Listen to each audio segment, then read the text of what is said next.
Capital Cash. I'm Jeff Stein with today's Iowa Politics Report.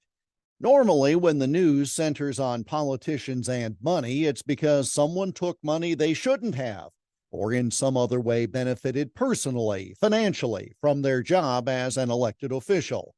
Those are clearly stories. But there has been an interesting twist on that in the past week, courtesy of the formerly mainstream media. Stories about new Speaker of the U.S. House Mike Johnson have focused on his lack of financial holdings, with a tone suggesting we should think less of him because of it. He has a home mortgage. He does not have more than $5,000 in savings. He does not own stocks. All of that has been listed for years in public disclosure documents, but according to the media, these are shady situations. Never mind that a majority of Americans do not have more than $5,000 in savings. Never mind that most Americans only own stock if it's in a retirement plan and they could not tell you what they own. Never mind that 37% of Americans have a home mortgage right now, while 30% more own their homes outright after paying a mortgage. Never mind all those things. It's Mike Johnson who is shady because, and this is the best part, because he has not profited handsomely from being a congressman.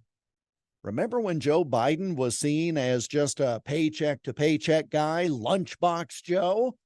Well, that was before we saw checks written for $40,000, ostensibly payment of 10% from money paid by outsiders to a family business. Lots of voters don't see $40,000 as their yearly salary, much less have a check for that amount stroked to them from a family member. So now that we see the first family's main home part of a compound and their beach home and all the rest, well, now it's suddenly okay to be well off after a career in elective office, and the person who does not amass wealth while collecting a government paycheck, that's the shady one. I find that shift in tone and attack to be highly convenient. But if that's the line they want to push, great, because the speaker will seem much more like the average voter than the others who have gotten rich at the expense of those average voters. It's a better place to be if you want to gain public opinion and win elections. And that's the Iowa Politics Report for Tuesday, November 7 on Twitter, Instagram, Getter, Threads, and Truth Social at Iowa Politics. I'm Jeff Stein on News Talk 1540 KXEL.